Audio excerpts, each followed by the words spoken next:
I'm Ralph Nelson, and I'm a Yankee, born in Newton, Massachusetts, near Boston. My Adams, Phipps, Plimpton, and Twitchell ancestors were patriots who lived in the Boston area. I'm a member of several organizations that promote the study of our struggle to establish a constitutional representative democracy and to commemorate the deadly struggles that were required to break away from colonial bondage. And I'm going to be reading this, so I'll be turning my head down, for which I am sorry. I will take this hat off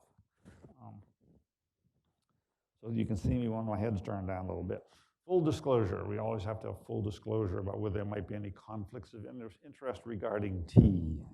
I drink hot decaffeinated tea in the winter, and I drink unsweetened iced tea in the summer. So I am a tea drinker, and we're talking about tea today.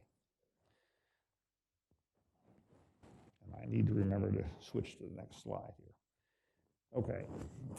The Revolutionary years are roughly the period between 1774, which is the Battle of Lexington and Concord, and I see she's turned up the sound. Apologize for that. I think it's better now. And 1788, which is the adoption of the U.S. Constitution. Now, I know many people will say, well, it's between this date and that date, and one can choose a number of different dates for the Revolutionary period, but for our purposes today, it's going to be 1774 to 1788, which is when the U.S. Constitution was adopted by the Continental Congress. To commemorate the 250th anniversaries of the events during that time, the Sons of the American Revolution is developing a series of educational presentations based on significant moments in the American Revolution. And this is one of them. The Boston Tea Party took place on December 16th of 1773. So it's December of 1773, just before 1774 when I said we were going to start that period.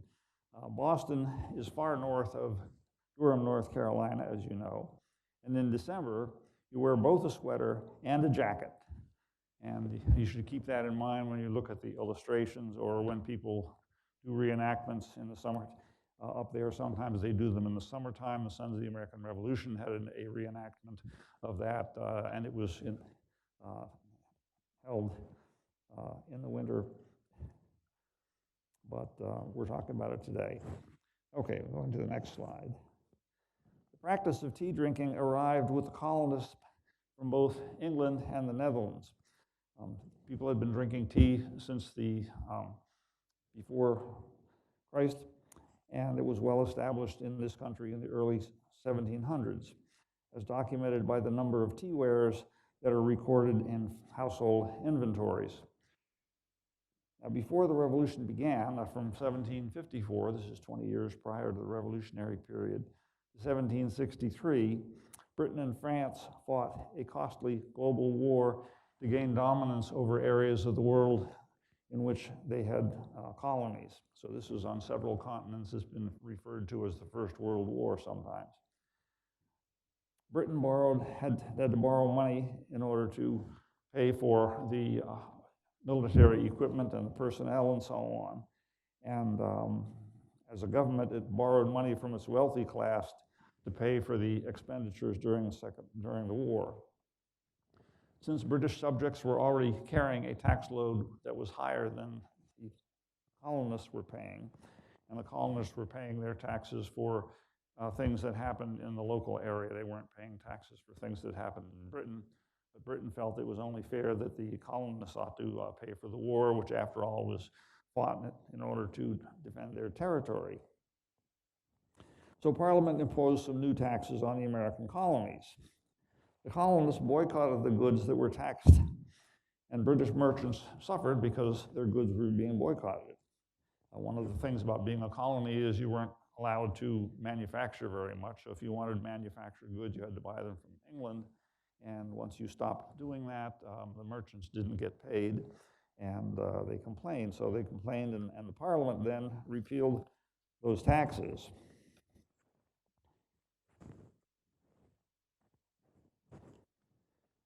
In 1773, a crash in the colonial Indian economy drastically cut tea sales there, and that, oh, haven't I not yet? Oh, sorry about that. I must have pushed the different button. Okay. The East India Company had been put together to sell various things overseas, and one of their most profitable lines was tea. And so if they didn't sell tea, then there weren't any duties coming to the British government, and the British government was in danger of defaulting on the loans that they had to their wealthy class, and they didn't want that to happen. So while they retracted some of the taxes, they left the tea tax on, in part to reduce the costs to the East India Company, which used to have to ship things to London and then back to the colonies, and to raise money from the American colonists. So instead of getting duties from the East India Company in England, they were going to get taxes from the colonists in America. And they hoped that the colonists wouldn't boycott that because they loved tea.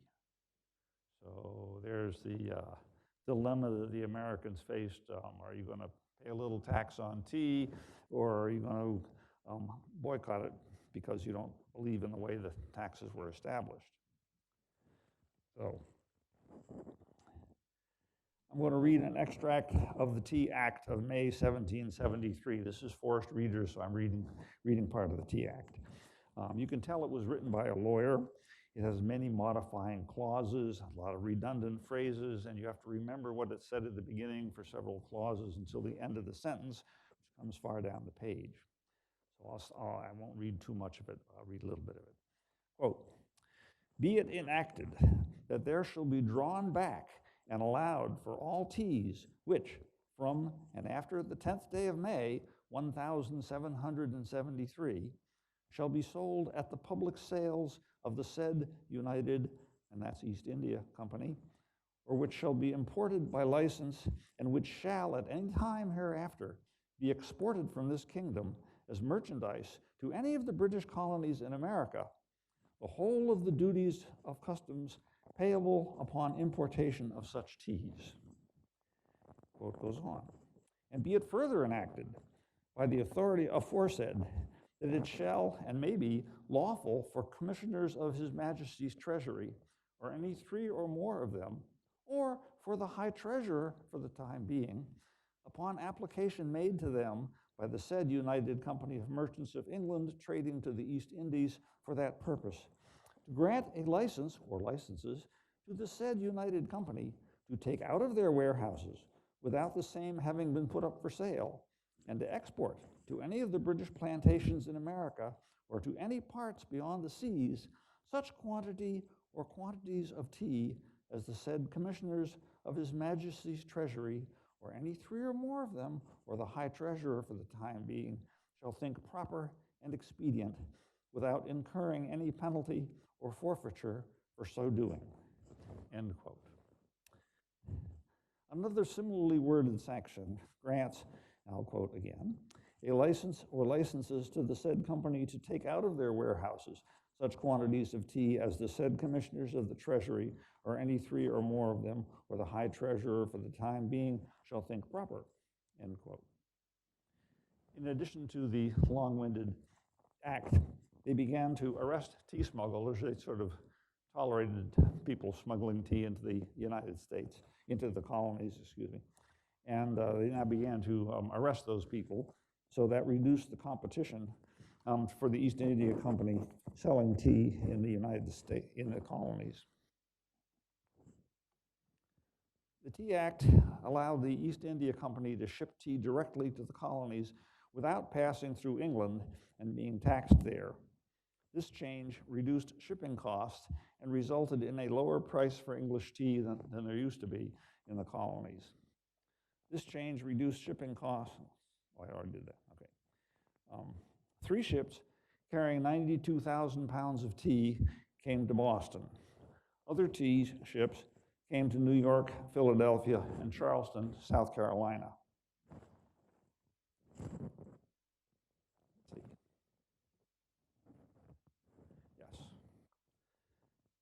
check that from time to time. The colonists resented the Tea Act, not because they could not afford to pay the new price, but because it violated the principle that taxation should be authorized only by representatives elected by the people. Town and state governments in New England had followed that principle for 150 years, ever since the founding of the colonies, and they were not about to give that up. In December of 1773, a newspaper carried an article that started as follows. I'm going to be quoting another series of things here. Started as follows, quote, "The following association is signed by a great number of the principal gentlemen of the city, merchants, lawyers, and other inhabitants of all ranks, and it is still carried about the city to give an opportunity to those who have not yet signed to unite with their fellow citizens to testify their abhorrence to the diabolical project of enslaving America." End of quote. And this shows what the feeling was being stirred up in the colonies. This was followed by the words of the association, the thing they were going to sign that was also called a petition. Quote, "It is essential to the freedom and security of a free people that no taxes be imposed upon them but by their own consent or their representatives. For what property have they in that which another may, by right, take when he pleases to himself?" End quote. No, quote goes on. "The former is undoubtedly the right of Englishmen, to secure which they expended millions and sacrificed the lives of thousands, and yet, to the astonishment of all the world and the grief of America, the Commons of Great Britain, after repeal of the memorable and detestable Stamp Act, reassumed the power of imposing taxes on American colonies. Parliament in 1770 repealed so much of the Revenue Act as imposed a duty on glass, painter's colors, and paper, and left the duty on the tea as a test of the parliamentary right to tax us." It goes on. To increase the temptation to the shippers of tea from England, an Act of Parliament passed this last season, which gives the whole duty on tea. The company were subject to pay, upon importation of it into England, to the purchasers and exporters. They are allowed to export tea discharged from the payment of that duty with which they were before chargeable. Quote goes on. "They have chartered ships to bring the tea to this country, which may be hourly expected, HOUR, hourly expected, to make an important trial of our virtue. If they succeed in the sale of that tea, we shall have no property that we can call our own, and then we may bid adieu to American liberty." So it goes on.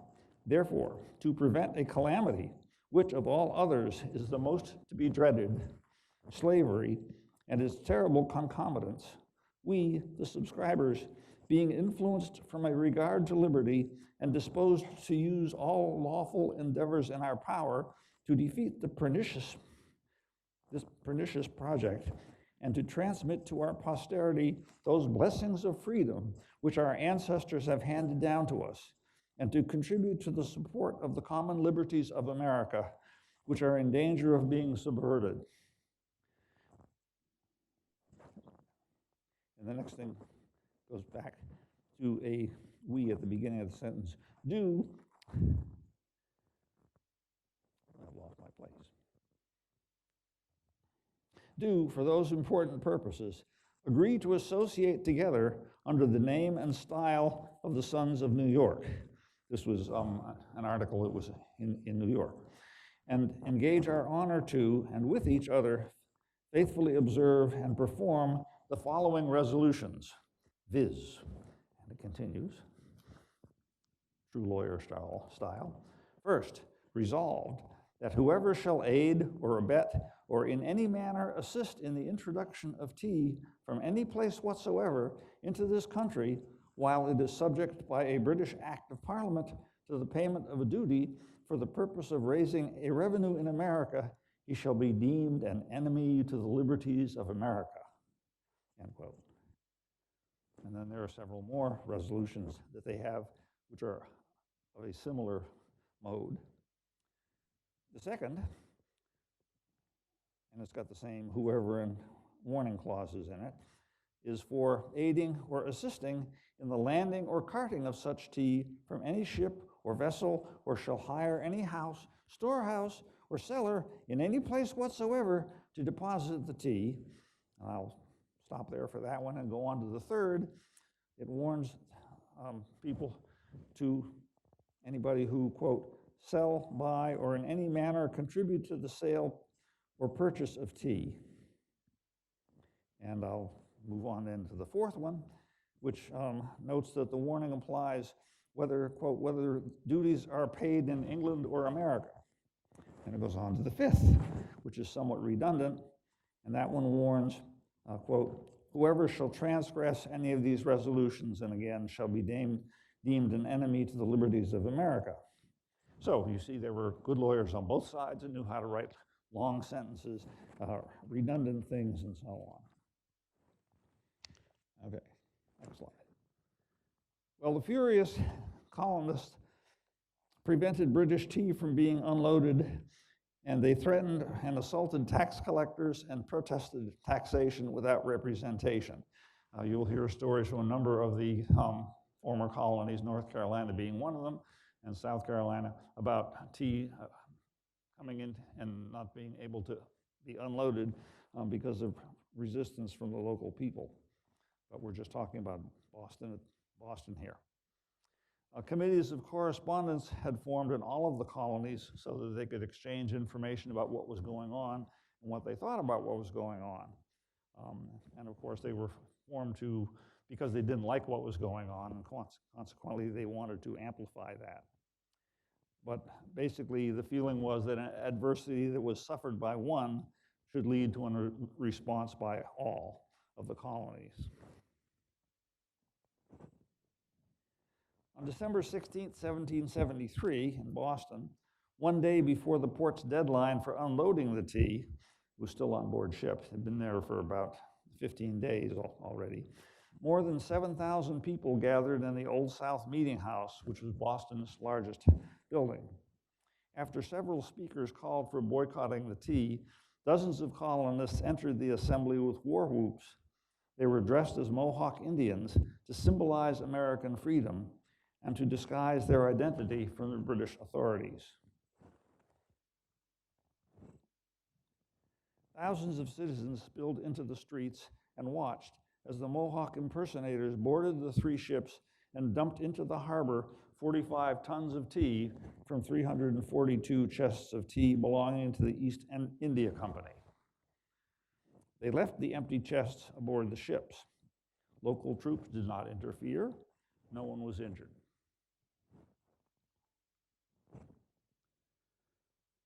Although some colonists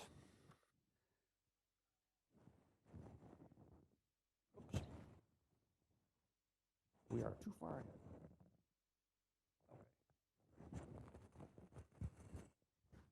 Okay. That's where I should be. Thank you. Although some colonists saw the Boston Tea Party as a destructive mob action, most praised the protest. John Adams wrote in his diary, "This is the most magnificent moment of all. There is a dignity, a majesty, a sublimity in this last effort of the patriots that I greatly admire." He continued, "The people should never rise without doing something to be remembered, something notable and striking. This destruction of the tea is so bold, so daring, so firm, intrepid, and inflexible, and it must have so important consequences and so lasting that I can't but consider it an epocha in history." End quote. By using the Latin word epocha, Adams considers this to be the start of a new period in history. And of course, we do too. Okay, well, should have stayed where I was. Well, Adams was certainly I am really getting out of whack here. Okay. Adams was certainly right. As soon as the report of the Tea Party was received in London, Parliament passed the Intolerable Acts, closing the port of Boston to commerce, closing the state legislature and many town meetings, replacing the governor as commander of public order with the senior British military officer in Boston, essentially declaring martial law, requiring that major crimes be prosecuted in Britain rather than in the Massachusetts, major crimes that were committed in Massachusetts be prosecuted in Britain and not Massachusetts, and permitting troops to be quartered in private homes rather than building separate barracks for them and feeding them separately, that they would be fed and taken care of at the cost of those people in whose homes they were quartered. British troops were sent to remove weapons hidden in Lexington and Concord, Massachusetts, and got into several battles. While withdrawing to Boston, they were nearly overwhelmed by regional militia. The French then sent an agent to start secret discussions with high-level representatives of the Continental Congress to discuss how France might provide military equipment to the troops of the rebellious states. When petitions to the King of England for relief failed to find any favor, the colonists declared independence. Truly, the Tea Party was the opening act of a wide-ranging drama that had life-changing effects on millions of people in 1780 and continues to hold the attention of billions today. So that concludes my talk. And I said to myself, in later talks, I could talk about other things in the Revolutionary War, but that's for another day. So I thank you and say, are there any questions? Any questions? Yes.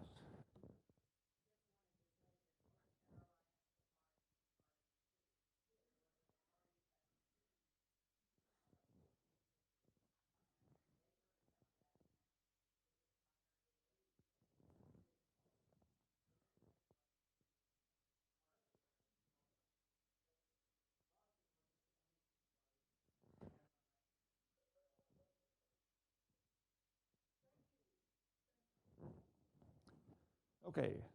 Any other questions? No other questions? We will depart then. I'm sorry the slides got a little bit out of order, but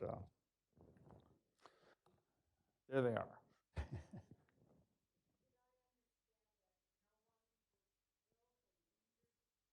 In the Boston Tea Party, it seems a little odd, but of course at the time, the colony was being run by a governor who was appointed by the king, and they had not yet switched him off with the port commander, who was a brigadier general in the army.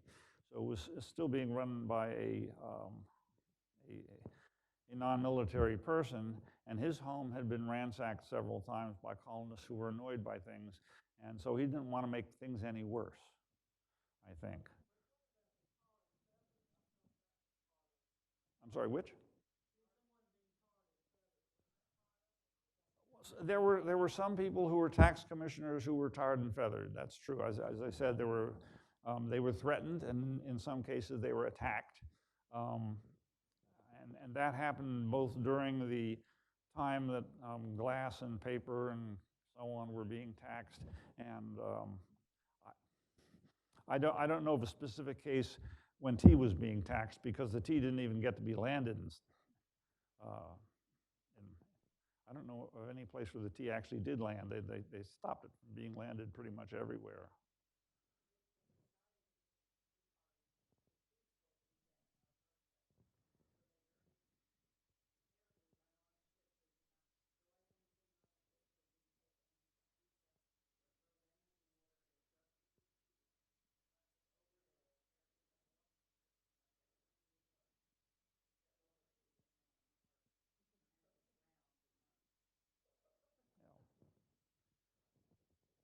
So it was a strange affair in the sense that it was a peaceful, relatively peaceful protest, and the letter that was written in New York talked about all all peaceful and legal responses that they might make to stop the tea from coming in.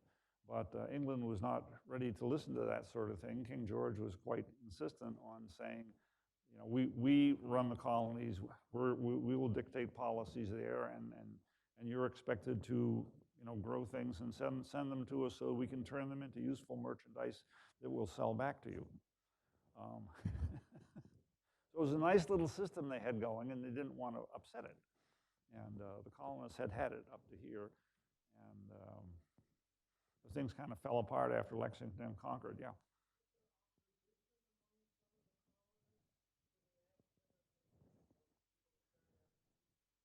Well, there were a lot of people who were okay with paying the tax.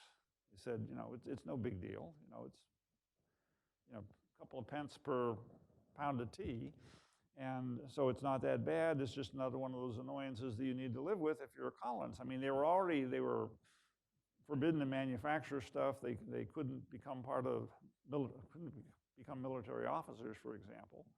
You had to be born in Britain in order to go to the military training establishments over there. So I mean, there were already a number of things that were there, but they felt, well, it's okay. We can take this. But they didn't feel strongly enough about it to go out and start fighting. And I think that was probably pretty much true throughout the war. While the British thought that at one point that people, particularly in the South, would band together and take their muskets and go out and fight on the British side, that did not happen anywhere near to the extent that they anticipated. And people were pretty much happy to be over here and to be left alone and not be pestered by the British.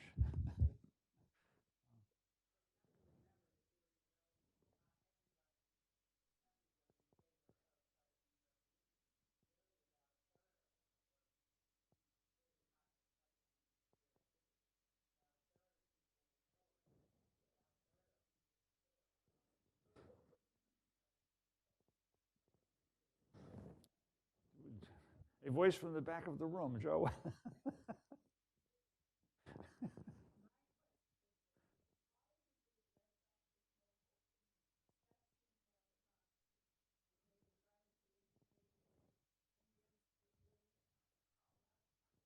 No, that is an very interesting thing that they did, and one might well ask that question. You know, why Mohawk and not Algonquin or some other Indian tribe?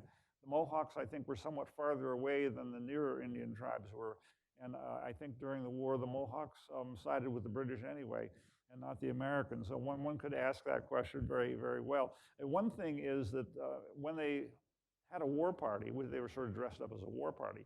They put paint on their faces. And with paint on their faces, it was hard to distinguish exactly who they were. So if somebody amongst the crowd happened to be a British, favored the British side and wanted to turn them in, so to speak, they'd have a hard time figuring out who it was.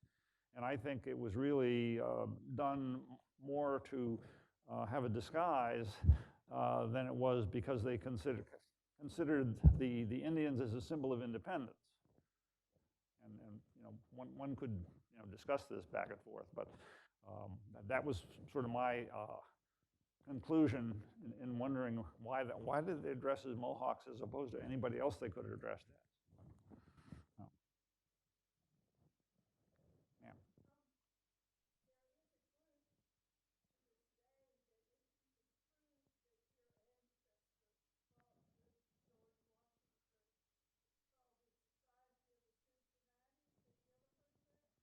I'm a member. They still, they've had an interesting history because they were formed with the idea of helping one another as officers who had suffered through a lot in the war, didn't get paid frequently, and there were issues with that. So they set up a society that sort of looked like a monarchical society or aristocratic society that only the eldest son of the eldest son of the eldest son, so to speak, could join. And when they started out, that's been relaxed a little bit, but and they thought quite a bit of themselves because they were the ones that had taken the brunt of the fighting. You know, they were there when people were getting killed in marching around and whatnot, away from home for years and so on. So they felt that they were special people. And this was not lost on the rest of the population who thought maybe they were special, but they weren't that special. And so they got to be in bad favor in many colonies, and so they sort of went underground for a number of years. That it was no longer a good idea to mention that you were in the Cincinnati, and so on. So for a while they went underground, but then they came back again, and then they're still there. It's a small group because they only allowed one person who had to be a descendant of one of the officers, and that means that you can't ever be bigger than the number of officers there were at that time. And I think there were about 5,000 people that were eligible at the close of the war. And of course, sometimes you go down and you go down and you go down, and then you don't have any more sons. Okay? There are no more male descendants who could be members. And so that slot is eradicated. So by this time, you know, there are no longer 5,000 slots available. It's now down to maybe 3,000 slots. So it's an interesting organization, and yeah. But it's still here. They have a building in D.C. They have an active program of training teachers in the summer. They have programs on Zoom lectures every month. So it's an active organization, constructive, active. Well, thank you, and let's go to dinner. Okay. Now.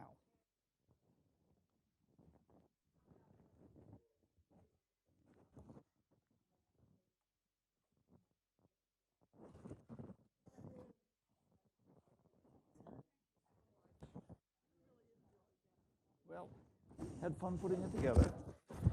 Interesting. It was an interesting situation that they had, and interesting. It's one of the events in the revolution that didn't involve people getting killed.